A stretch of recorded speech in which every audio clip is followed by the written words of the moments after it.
In every corner of our lives, whether it's our closest relationships or our professional connections, respect is the bedrock upon which everything else is built. But what happens when that foundation starts to crack? Often, it's our own habits, those seemingly harmless behaviors we barely notice, that slowly chip away at the respect we've earned. These aren't just minor quirks, they're toxic patterns that can destroy the trust and connection we've worked so hard to build. In this video, I'll be sharing 5 toxic habits that can silently erode respect and harm your relationship, sometimes beyond repair. These aren't just abstract concepts. They're lessons I've learned the hard way, through personal experiences that I'll share with you. My hope is that you can learn from my mistakes and take steps to build stronger, more respectful relationships in your own life. But this isn't just about identifying the problem, it's about finding solutions. We'll be drawing on the timeless wisdom of Stoic philosophy to explore how we can overcome these habits and live a life of greater integrity, peace, and virtue. So, if you've ever felt the sting of losing respect in a relationship, or if you're looking to strengthen the connections in your life, this video is for you. Stick with me, because the insights you'll gain here could be the key to transforming your relationships and your life. Before we dive in, take a moment to settle in with a warm cup of coffee, find a comfortable space, and let yourself fully engage with the reflections we're about to explore. Trust me, you won't be disappointed. If you find value in this content, please subscribe, hit that like button, and share this video with someone who might benefit. Together, we can cultivate a community that thrives on mutual respect and deep understanding. Now let's get started. Habit 1. Gossiping. Gossiping might seem like harmless chatter, but it's a habit that can erode trust and damage relationships in ways that are often difficult to repair. In our everyday lives, it's easy to fall into the trap of gossip.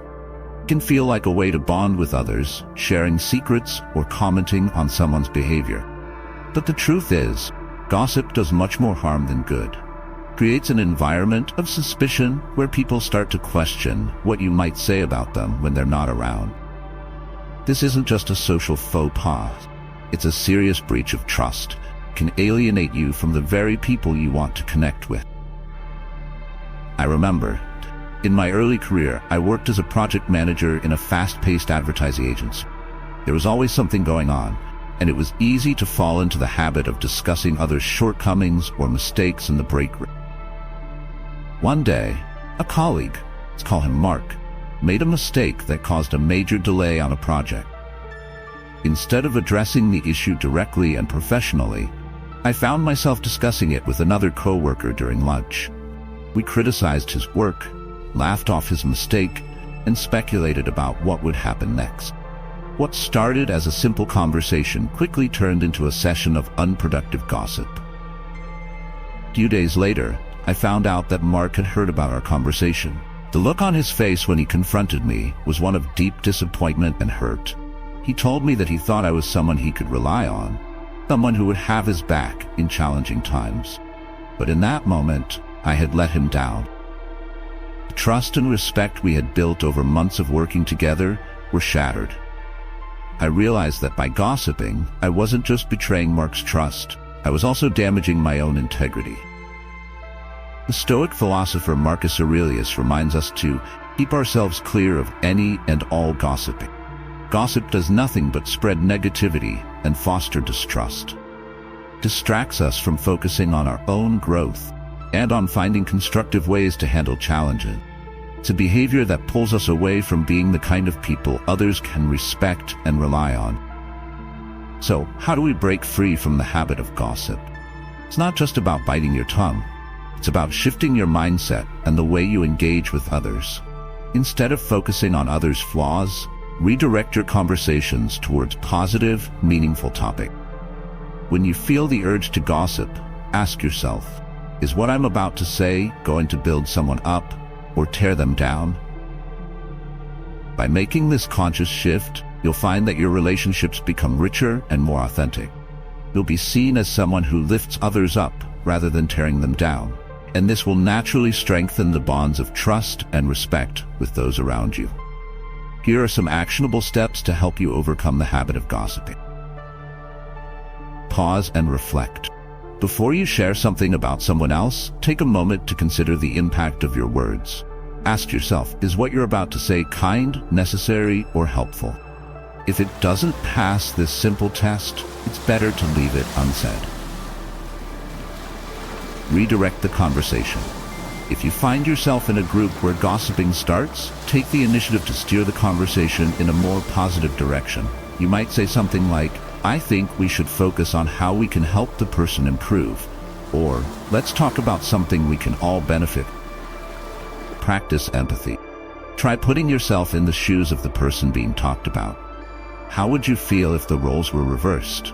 This practice can help you develop deeper empathy, which naturally reduces the desire to gossip. Choose silence when necessary. Sometimes the best response is no response at all. If a conversation is heading toward gossip, choosing silence is a powerful way to maintain your integrity and signal to others that you're not interested in participating. By following these steps, you'll protect the trust others have in you, while fostering a more positive and supportive environment. Remember, the words you choose can either build someone up or tear them down, so choose them wisely. Habit 2. Interrupting others. Interrupting others during conversations might seem harmless, especially when it's driven by enthusiasm or a desire to contribute. But this habit can have deeper implications than we might initially realize. It sends a message, often unintentionally, that our thoughts are more important than those of the person speaking. This behavior, even when done with the best intentions, can erode the foundation of trust and respect that's essential for any healthy relationship. Let me share a story from a completely different world, one where the stakes were high and communication was everything. In the fast-paced environment of a hospital emergency room, where I worked as a nurse for several years, effective communication was critical. During one particularly hectic night shift, the emergency room was busier than ever. Patients were flooding in, and the team was pushed to its limits. During the shift, I found myself frequently interrupting the attending doctor. My intentions were good. I wanted to ensure that critical information was communicated quickly. But after the third or fourth interruption, the doctor calmly turned to me and said, "You're not giving me a chance to finish my assessment. We might miss something important if we're not listening to each other fully." It was a humbling moment. I realized that in my rush to ensure that everything was being done quickly, I was actually hindering our ability to work effectively as a team. By not allowing the doctor to fully communicate their thoughts, I was not only disrupting the flow of our work, but also risking the well-being of our patients. That night, I learned a valuable lesson about the power of listening, truly listening. In an environment where every second counts, it was essential to hear and understand every piece of information before reacting. The experience taught me that listening is not just about hearing words, but about absorbing the full message, understanding the context, and allowing the other person to share their expertise and perspective fully. Incorporating this lesson into everyday life can be transformative. When we practice active listening, we open ourselves up to learning and growth. We also create a space where others feel valued and understood. This approach aligns with the Stoic principle of patience, as emphasized by philosophers like Seneca, who believed that understanding others before responding was key to meaningful communication. If you're looking to break the habit of interrupting, here are some practical steps you can take. Practice active listening. Give the speaker your full attention. Resist the urge to plan your response while they are still talking. Instead, focus entirely on what they are saying. Wait for natural pauses. Before responding, wait for a natural pause in the conversation. This ensures that the speaker has completed their thought and allows you to respond more thoughtfully. Ask clarifying questions. If something isn't clear, ask questions to deepen your understanding. This not only shows that you value the speaker's perspective, but also that you are engaged and interested in what they have to say. By adopting these practices, you can transform your conversations and build stronger, more respectful relationships. Remember, the goal of communication isn't just to be heard. It's to connect, learn, and grow with others. Just as in the emergency room, where listening could make the difference between life and death, in our daily interactions, it can be the key to deeper, more meaningful connections. Habit 3. Being unreliable. Reliability is more than just a trait. It's the foundation upon which trust and respect are built in every aspect of our lives, whether personal or professional. When people know they can count on you, it fosters a sense of security and strengthens your connections. However, when reliability falters, often due to overcommitting, poor time management, or failing to follow through, it can significantly damage your reputation and relationships.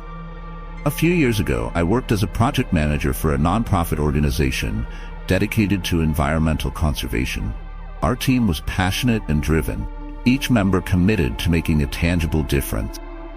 I was responsible for coordinating a major fundraising event that could secure vital funding for our initiatives. Confident in my abilities, I took on multiple roles: organizing the venue, coordinating with sponsors, managing volunteers, and overseeing the marketing campaign. In hindsight, I overextended myself, believing that my enthusiasm and multitasking would lead to success. As the event date approached, the pressure mounted. I found myself juggling tasks, often missing deadlines and neglecting key communication. My reliability began to wane, and the quality of my work suffered. On the day of the event, a major sponsor called to express frustration over a missing agreement document, a task I had promised to complete weeks earlier. The fallout was immediate and severe. The sponsor withdrew their support, and the event's success was jeopardized. My team was disappointed and stressed, and the trust we had built was shattered in an instant. This experience was a harsh lesson in the true cost of unreliability. Not only did it jeopardize our funding and the success of our mission, but it also strained relationships within the team. My colleagues began to doubt my ability to lead, and the camaraderie we once shared was replaced with tension and skepticism. It became clear that my lack of reliability was not just a personal failing but a barrier to our collective goals.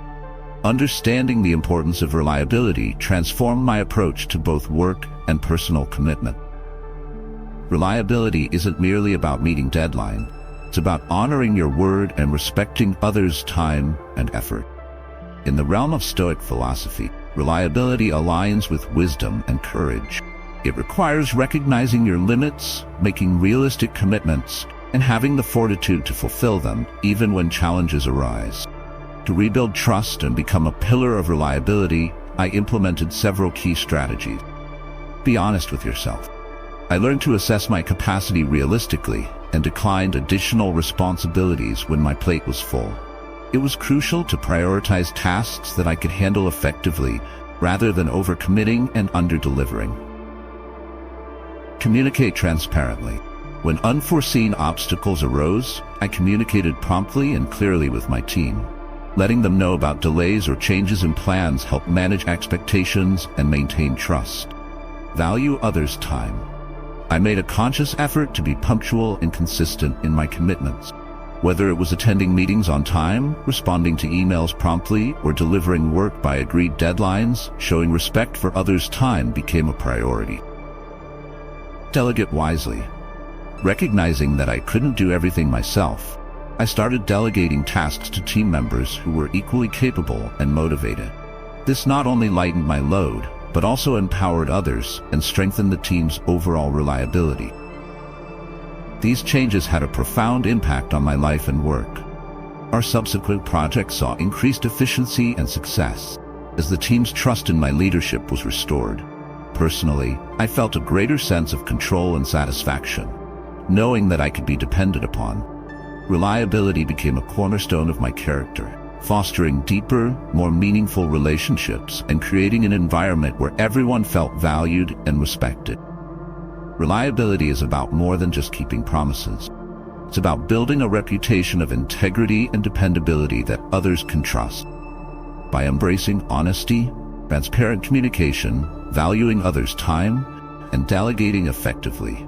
You can transform your reliability and, in turn, enhance every relationship and endeavor you undertake. Remember, every commitment you honor strengthens the trust others place in you, paving the way for a life filled with strong, supportive connections and meaningful achievement. Habit 4. Inconsistency. Inconsistency, saying one thing and doing another, is a habit that can quietly but effectively undermine trust and respect in both personal and professional relationships. When your actions don't align with your words, it creates confusion and breeds doubt, leaving others uncertain of where they stand with you. Over time, this disconnect between what you say and what you do can erode the very foundation of trust that relationships are built upon. There was a period in my life when I struggled with inconsistency. I was leading a team at work and was passionate about promoting a culture of collaboration and open communication. I would often speak about the importance of teamwork in meetings, encouraging my team to share their ideas and work together on projects. However, when it came time to make decisions, I found myself making choices unilaterally, without seeking input from the team. My intentions were good. I believed I was acting quickly to keep projects on track, but my actions contradicted the very principles I was advocating. Consequences of this inconsistency became apparent over time. Team members began to withdraw, becoming less engaged in meetings and hesitant to share their ideas. The once open and collaborative environment started to deteriorate, and productivity declined. One day, a colleague bravely approached me and said, "You talk about teamwork, but it feels like our input doesn't really matter when decisions are made." This feedback hit hard, but it was exactly what I needed to hear. I realized that my actions were not only out of sync with my words, but were also damaging the trust and respect I had worked so hard to build within the team. My inconsistency was sending a message that I wasn't fully committed to the values I was preaching. As a result, my credibility was taking a hit. Consistency is about more than just following through on your promises. It's about aligning your actions with your values. The Stoics, particularly Seneca, emphasized the importance of living a life where thought, word, and deed are in harmony. This alignment not only strengthens your character, but also builds a reputation of integrity and reliability. To overcome the habit of inconsistency, it's crucial to become more mindful of the commitments you make and to ensure that your actions reflect your stated beliefs. Here are some actionable steps you can take. Self-reflection. Regularly assess whether your actions are in line with your values and promises. If you notice a discrepancy, take steps to correct it immediately. Open communication. If circumstances change and you're unable to fulfill a promise, communicate this openly and honestly with those affected. Transparency helps maintain trust even when things don't go as planned. Accountability. Hold yourself accountable for your actions. If you fall short, own up to it and make amends. This shows others that you are committed to consistency and integrity. Set realistic expectations. Avoid overcommitting. It's better to underpromise and overdeliver than to make promises you can't keep. By making consistency a core value in your life, you not only build trust and respect, but also create an environment where others feel secure and valued. When your words and actions are in harmony, you become a person others can rely on. And this reliability becomes the cornerstone of strong, enduring relationships. Habit 5. Complaining. Complaining is a habit that can subtly but powerfully shape the way we experience the world and how others perceive us. While venting frustrations is a natural response to stress, and it becomes habitual, it can poison not only our own mindset but also the environment around us. Chronic complaining focuses our attention on what's wrong rather than what's possible, trapping us in a cycle of negativity that can be difficult to break. I recall a time in my life when I was stuck in this negative loop. I had a job that felt overwhelming, with constant demands and little recognition for the effort I was putting in. Instead of finding ways to cope or improve the situation, I fell into the habit of complaining. Every conversation, whether with coworkers, friends, or family, seemed to revolve around my grievances. At first, they listened and sympathized, but gradually I noticed a change. People began to pull away, and the energy in the room would shift whenever I started to speak. Final wake-up call came when a close friend told me, "You're always so negative. Draining to be around you." This feedback was hard to hear, but necessary.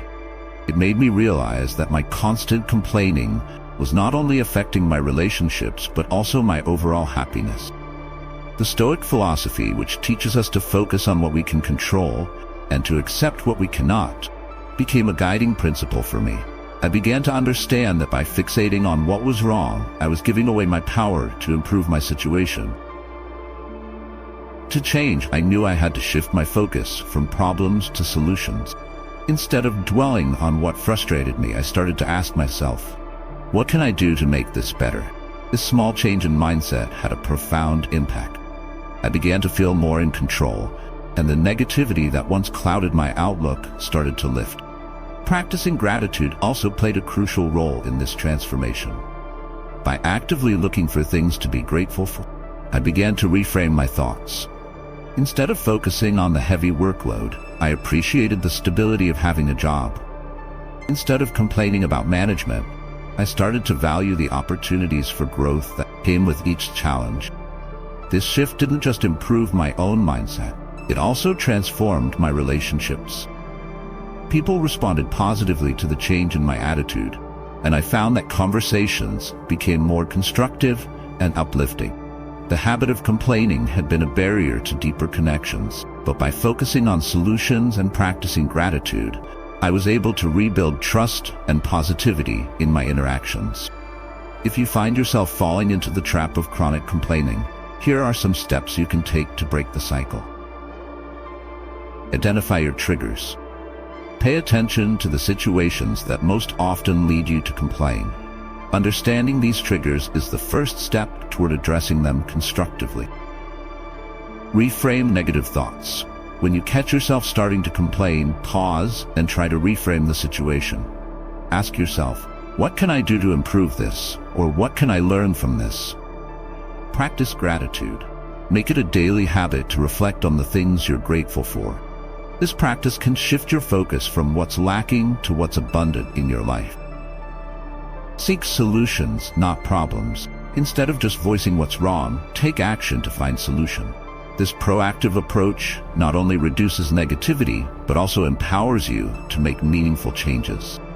By adopting these practices, you can transform your mindset and your relationships. Complaining may offer temporary relief. Focusing on solutions and gratitude will bring lasting satisfaction and a deeper sense of fulfillment in your life. In conclusion, the journey to earning and maintaining respect begins with self-awareness and the willingness to confront our own habit. Whether it's the urge to interrupt, the tendency to complain, or any other behavior that subtly undermines our relationships, acknowledging these patterns is the first step toward positive change. By adopting the principles of Stoic philosophy, focusing on what we can control, practicing empathy, and striving for consistency in our actions, we can replace these toxic habits with ones that foster trust, respect, and deeper connections with others. Remember, change doesn't happen overnight, but every effort you make to improve these aspects of your character brings you closer to becoming the person you want to be, someone others respect, trust, and value. If you found this content helpful, I encourage you to subscribe to the channel for more insights on personal growth and building meaningful relationships. And don't forget to leave a comment below. I'd love to hear your thoughts and experiences as we navigate this journey together.